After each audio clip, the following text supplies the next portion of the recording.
Welcome students, welcome to NCERT study. आज हम पढ़ेंगे कि कितने टाइप के सॉल्यूशंस होते हैं। हम पढ़ रहे हैं chapter number 5 NCERT class 9th। इससे पहले 4 वीडियोस हमने ऑलरेडी बना दिए हैं, जो आप देख सकते हैं। डिस्क्रिप्शन में मैं उनके लिंक डाल दूंगा। ये 5th पार्ट है चैप्टर नंबर 5 का। तो there are 3 types of solutions: isotonic solutions, hypertonic solution and hypotonic solution. 3 तरीके के सॉल्यूशंस होते हैं। आइसोटोनिक सॉल्यूशंस वो सॉल्यूशंस होते हैं the concentration of the solution outside the cell is equal to the concentration of a cytoplasm of the cell. जब solution के बाहर का कंसंट्रेशन बराबर हो जाता है सॉल्यूशन के अंदर के कंसंट्रेशन के। सॉल्यूशन के बाहर मान लो कोई आपका कोई सेल है, उसके बाहर का जो कंसंट्रेशन है, जो लिक्विड है वो, और सेल के अंदर जो साइटोप्लाज्म है वो, दोनों का कंसंट्रेशन जब सेम होता है उसे बोलते हैं हम isotonic solution. Clear? Hypertonic solution, जब जो कंसंट्रेशन होता है, when the concentration of the solution outside the cell is more than the inside the cell. जब बाहर का कंसंट्रेशन अंदर के कंसंट्रेशन से ज़्यादा हो जाता है, सेल के बाहर का हो जाता है, हाइपर हो जाता है, तो उसे बोलते हैं हाइपरटोनिक सॉल्यूशन। इसी का उल्टा होता है हाइपोटोनिक सॉल्यूशन। जब कंसंट्रेशन जब सेल के बाहर का कंसंट्रेशन सेल के अंदर के कंसंट्रेशन से कम होता है, लेस होता है, when the concentration of the solution outside the cell is lesser than the cytoplasm of the cell, that solution is known as hypotonic solution. तो ये हमारे तीन तरह के सॉल्यूशन होते हैं। हाइपोटोनिक सॉल्यूशन में होता क्या है? हाइपोटोनिक सॉल्यूशन में जब बाहर का कंसंट्रेशन कम होता है और सेल के अंदर का कंसंट्रेशन बढ़ता जा रहा है, तो वो इतना बढ़ जाता है एक टाइम के वो बर्स्ट हो जाता है, यानी फट जाता है, स्वेल अप हो जाता है, फूल जाता है। हाइपरटोनिक में क्या होता है कि सेल के बाहर का कंसंट्रेशन ज़्यादा होता है, अंदर का कम। तो सेल का जो बाहर का जो कंसंट्रेशन होता है सॉल्यूशन का, when the concentration solution outside the cell is more, बाहर का कंसंट्रेशन ज़्यादा है, अंदर का कम है, तो अंदर का जो कंसंट्रेशन होता है सेल का वो पिचक जाता है, फूलता नहीं है, वो पिचक जाता है। इसको बोलते हैं हम प्लाज्मोलाइसिस। क्लियर? वो प्लाज्मोलाइज हो जाता है। दैट्स वाई हाइपरटोनिक सॉल्यूशन में प्लाज्मोलाइज होता है, हाइपोटोनिक सॉल्यूशन में वो बर्स्ट अप हो जाता है, फट जाता है। प्लाज्मोलाइसिस का मतलब इन शॉर्ट श्रिंक हो जाना, सिकुड़ जाना। इसमें वो सेल जो है वो सिकुड़ जाता है।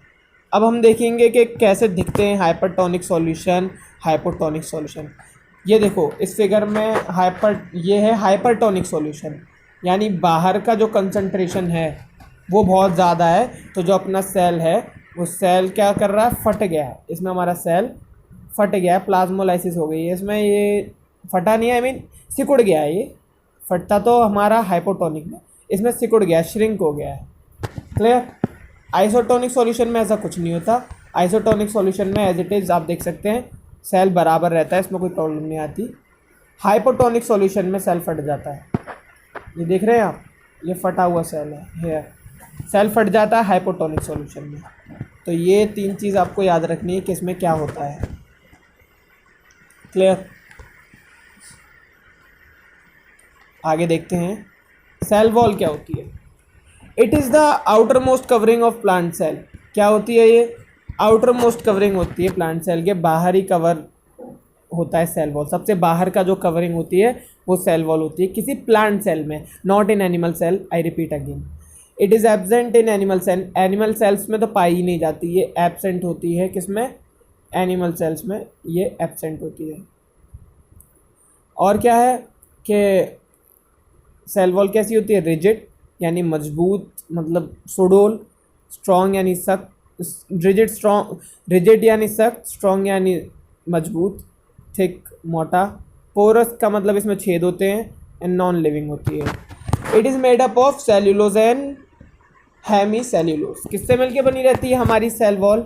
सेल्यूलोज से, हेमी सेल्यूलोज से मिलके सेल वॉल बनी होती है। Cell wall 2 adjacent cells are joined by layer called the middle lamella. एक ये वाला सेल हो गया। अब ये दोनों किससे जुड़ रहे हैं? ये दोनों किससे जुड़ रहे हैं ज़रा हम इसको देख लेते हैं, थोड़ा जूम इन करके। हाँ, तो देखिए ये जो दोनों सेल जुड़ रहे हैं वो इस येलो कलर की लाइन से जुड़ रहे हैं। इसको लाइन को बोलते हैं मिडल लैमेला। ये this is middle lamella.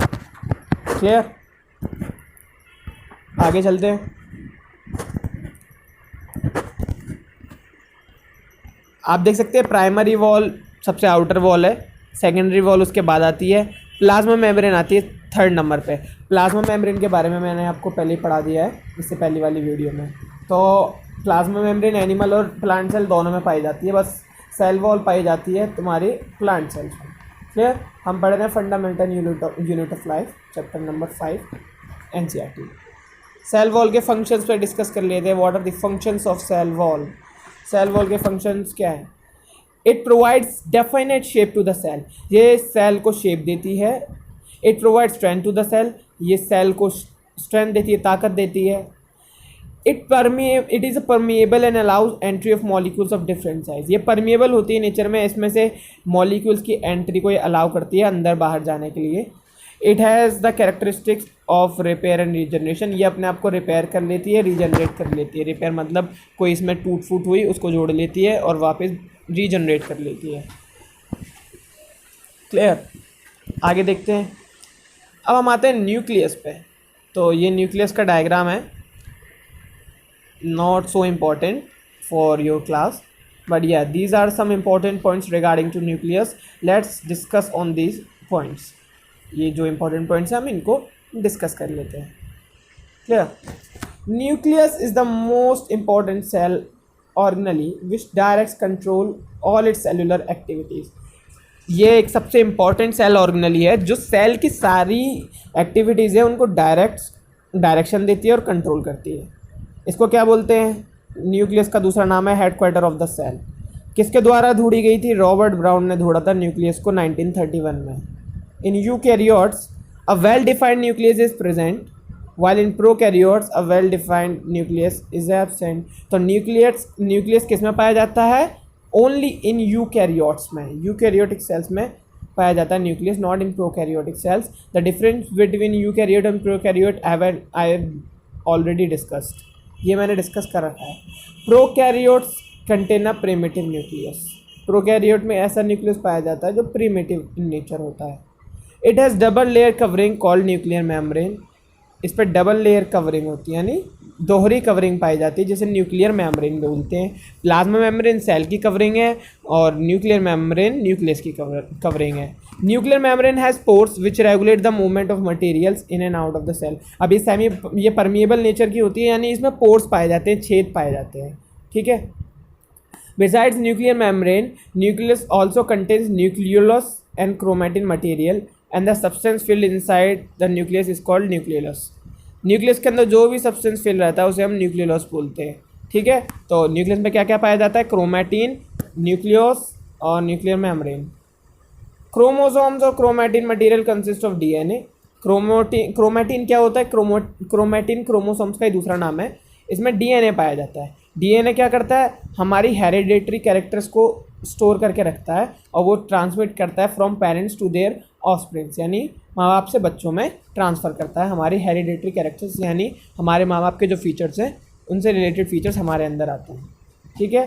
To grow and reproduce. Clear. आज आपने न्यूक्लियस के बारे में पढ़ लिया और हाइपरटोनिक, आइसोटोनिक, ये सारे सॉल्यूशंस जो हैं इनके बारे में हमने आज डिस्कस करा है। क्लियर। वीडियो में डिस्कस कर लेते हैं आज कि what are the functions of nucleus. तो activities of the cell and regulates the cell cycle, ये सेल के जितनी भी मेटाबॉलिक एक्टिविटीज़ हैं उनको रेगुलेट करता है। और सेल साइकिल को, सेल साइकिल क्या होता है कि सेल के जो प्रोसेस होते हैं उनको रिपीटिशन पर रखना ही सेल साइकिल होता है। The processes and activities done by cell is known as cell cycle. It helps in transmission of hereditary characters from parents to offspring, ये हमने बता ही दिया क्योंकि इसके अंदर क्रोमैटिन पाया जाता है यानी क्रोमोसोम पाया जाता है, ये पेरेंट्स ऑफस्प्रिंग तक उसे ट्रांसफ़र करने में हेल्प करता है।